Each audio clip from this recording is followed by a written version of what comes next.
ओम नमः शिवाय। शिवलिंग पर गलती से भी न चढ़ाएं नोचिसें, वरना हो जाएंगे कंगाल।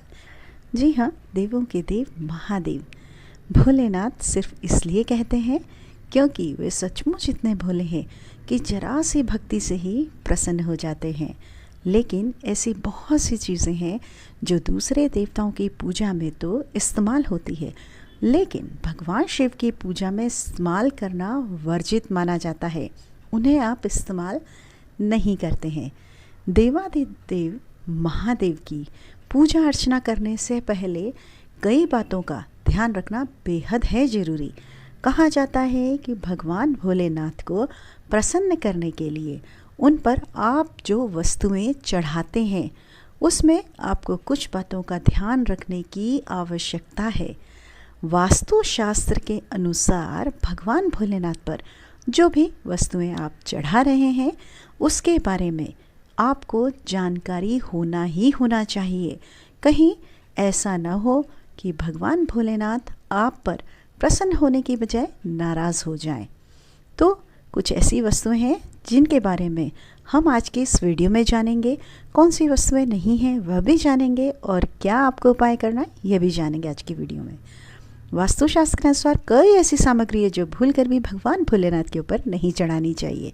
तो आइए जानते हैं कि वह कौन सी ऐसी चीज़ें हैं जो भगवान भोलेनाथ पर कभी भी आपको नहीं चढ़ानी चाहिए और उसका क्या परिणाम पड़ सकता है।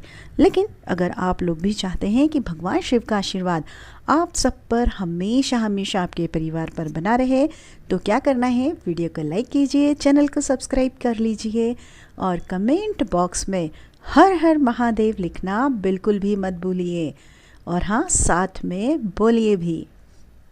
चलिए देर न करते हुए जानते हैं। नंबर 1, तुलसी का पत्ता। कभी भी शिवलिंग पर तुलसी के पत्तियों का प्रयोग आपको नहीं करना चाहिए। भगवान शिव की पूजा भी तुलसी की पत्तियां आप अगर भूल कर भी उन्हें चढ़ाते हैं तो यह अशुभ माना जाता है। ऐसा आपको बिल्कुल भी नहीं करना चाहिए। तुलसी के पति असुर जालंधर का वध भगवान शिव ने किया था, इसलिए भगवान शिव को उन्होंने अपने अलौकिक और दिव्य गुण वाले तत्व से वंचित कर दिया था।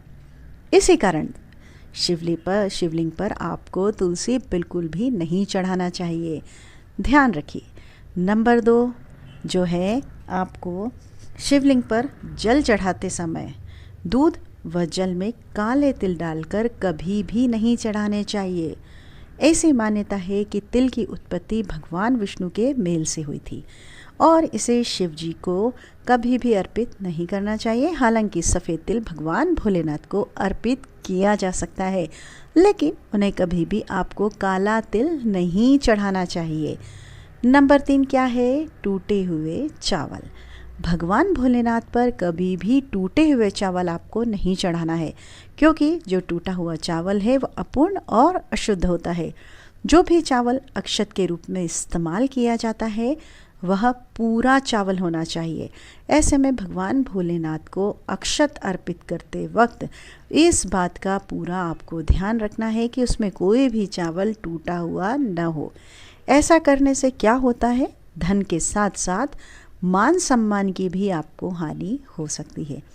नंबर 4 क्या है, नारियल पानी। भगवान भोलेनाथ की पूजा के दौरान आपको नारियल पानी आप चढ़ा तो सकते हैं, लेकिन भूल कर भी शिवलिंग के ऊपर कभी नारियल पानी नहीं चढ़ाना चाहिए। ऐसा माना जाता है कि नारियल देवी लक्ष्मी का प्रतीक है, जिसका संबंध भगवान विष्णु से है, और नारियल को श्रीफल भी कहा जाता है। यही कारण है कि नारियल पानी भी भगवान भोलेनाथ के ऊपर नहीं चढ़ाना चाहिए। नारियल आप चढ़ा सकते हैं, जो अक्खा नारियल है उसे आप रख सकते हैं, लेकिन ऊपर नहीं चढ़ाना है। नंबर 5, केतकी का फूल। केतकी के फूल ने ब्रह्म के कहने पर भगवान शंकर से झूठ बोला था, जिस बात से शंकर भगवान को बहुत क्रोध आया था। उसके बाद शंकर भगवान ने केतकी को यह श्राप दिया है कि कभी भी भगवान शिव की पूजा में उपयोग में नहीं ली जाएंगी, इसलिए आपको यह फूल भी नहीं चढ़ाना है। नंबर 6, शंख। शंख से अन्य देवी देवताओं का अभिषेक तो किया जा सकता है, परंतु शिवलिंग पर कभी भी शंख का अभिषेक नहीं करना चाहिए। कहा जाता है कि पूर्व काल में भगवान शंकर ने शंखचूर नामक वृक्ष का जो राक्षस था उसका वध किया था और उसी राख से उत्पन्न हुआ था शंख, जिसके बाद से ही शंख शिवलिंग पर नहीं चढ़ाया जाता है। नंबर 7 क्या है, चलिए जानते हैं। हल्दी। शिवलिंग पर हल्दी चढ़ाना भी वर्जित माना जाता है। माना जाता है कि हल्दी स्त्री से संबंधित वस्तु है और इसे शिवलिंग पर नहीं चढ़ाना चाहिए, क्योंकि शिवलिंग को पुरुष तत्व का प्रतीक माना जाता है। ऐसे में भगवान भोलेनाथ के ऊपर हल्दी चढ़ाना वर्जित है। नंबर 8 कुमकुम या सिंदूर। सिंदूर या कुमकुम से भगवान शिव की पूजा कभी भी नहीं करना चाहिए। शिव पुराण में ऐसा करने से मनाही है। ऐसा माना जाता है कि महिलाएं अपने पति की लंबी आयु के लिए सिंदूर का इस्तेमाल करती हैं, जबकि भगवान शिव को संहारक के रूप में माना जाता है। इसलिए शिवलिंग पर सिंदूर बिल्कुल भी नहीं चढ़ाया जाता है। नंबर 9 गुलहड़ के फूल। लाल गुलहड़ के फूल का प्रयोग देवी की पूजा में किया जाता है। इसे सौभाग्य का प्रतीक माना जाता है। भगवान भोले बाबा ग्रह होते हुए भी वैरागी हैं, गृहस्थ हैं, वैरागी भी हैं, इसलिए इन्हें सफ़ेद गुलहड़ का फूल तो चढ़ाया जाता है, लेकिन लाल नहीं। चलिए अब जानते हैं कि शिवलिंग पर वह कौन सी चीज़ें हैं जिसे चढ़ाने से धन दौलत में आपके वृद्धि होगी। यह जानना भी ज़रूरी है। तो नंबर 1 शमी के पत्ते। भोलेनाथ की पूजा करते समय शमी के पत्तों को भी अर्पित आपको करना चाहिए, क्योंकि शमी के पेड़ का संबंध शनिदेव से माना जाता है और शनिदेव भगवान शिव को अपना गुरु मानते हैं। इसलिए अगर आप शिवलिंग पर शमी का पत्ता अर्पित करते हैं तो आपको भगवान शिव के साथ साथ जो है शनिदेव की कृपा भी प्राप्त होगी। नंबर 2 क्या है, गेहूँ। गेहूँ। शिवलिंग पर गेहूँ चढ़ाना बेहद शुभ माना जाता है। गेहूँ चढ़ाने से वैवाहिक सुख प्राप्त होता है और साथ ही जिन लोगों को संतान प्राप्ति में बाधा आ रही हो वह लोग भी शिवलिंग पर गेहूँ चढ़ा सकते हैं, जिससे संतान प्राप्ति के योग बनते हैं। नंबर 3 क्या है, बेलपत्र। भगवान शिव को बेलपत्र बेहद प्रिय है, इसलिए बेलपत्र चढ़ाने से भोलेनाथ प्रसन्न होते हैं, साथ ही सुख समृद्धि का आशीर्वाद भी प्रदान करते हैं।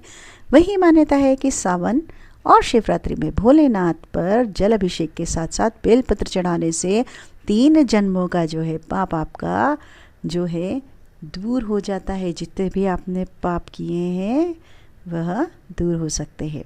नंबर 4 दूध। ज्योतिषाचार्य के मुताबिक शिव जी को देवताओं में सबसे दयालु बताया गया है। ऐसे में उन्हें प्रसन्न करने के लिए लोग तमाम तरह के चीज़ों का अभिषेक करते हैं, लेकिन दूध का अभिषेक सबसे उत्तम बताया गया है। बताया जाता है कि शिवलिंग पर दूध चढ़ाने से घर में संतान वृद्धि होती है, साथ ही आरोग्य की भी प्राप्ति होती है। नंबर 5 क्या है, इत्र। जी हाँ, शिवलिंग पर इत्र अर्पित करने से धर्म की प्राप्ति होती है। वहीं शिवलिंग पर सुगंधित तेल चढ़ाने से व्यक्ति को धन धान्य और भौतिक सुख प्राप्त होते हैं। वहीं शिवलिंग पर शहद अर्पित करने से सौंदर्य और लोकप्रियता आपको मिलती ही मिलती है। अब जानते हैं कि रात के समय पर कुछ एक उपाय, क्या है वह उपाय, चलिए जानते हैं। शिव पुराण के अनुसार रात को 11 बजे से लेकर 12 बजे के बीच में शिवलिंग के सामने दीपक जलाने से व्यक्ति को बहुत लाभ मिलता है। मान्यता है कि ऐसा करने से धन ऐश्वर्य की प्राप्ति होती है, साथ ही इससे भगवान शिव प्रसन्न होते हैं। तो यह था आज की वीडियो में यह महत्वपूर्ण जानकारी। आप सभी के साथ इसे ज़रूर शेयर कीजिए। वीडियो में अंत तक बने रहने के लिए आपका तहे दिल से शुक्रिया। आपका दिन शुभ हो, मंगलमय हो, यही मनोकामना के साथ अब आपसे विदा लेते हैं। अगली वीडियो में बहुत जल्द आपसे मिलेंगे एक महत्वपूर्ण जानकारी के साथ। आप हमेशा वीडियो में हमारे साथ बने रहें, यही इच्छा हमारी रहती है और आपको बहुत अच्छी जानकारी मिल सके, यही मनोकामना हमारी रहती है। अंत तक बने रहने के लिए धन्यवाद एक बार फिर से आपका दिन शुभ हो। जय श्री राम, जय भोलेनाथ, जय माँ लक्ष्मी।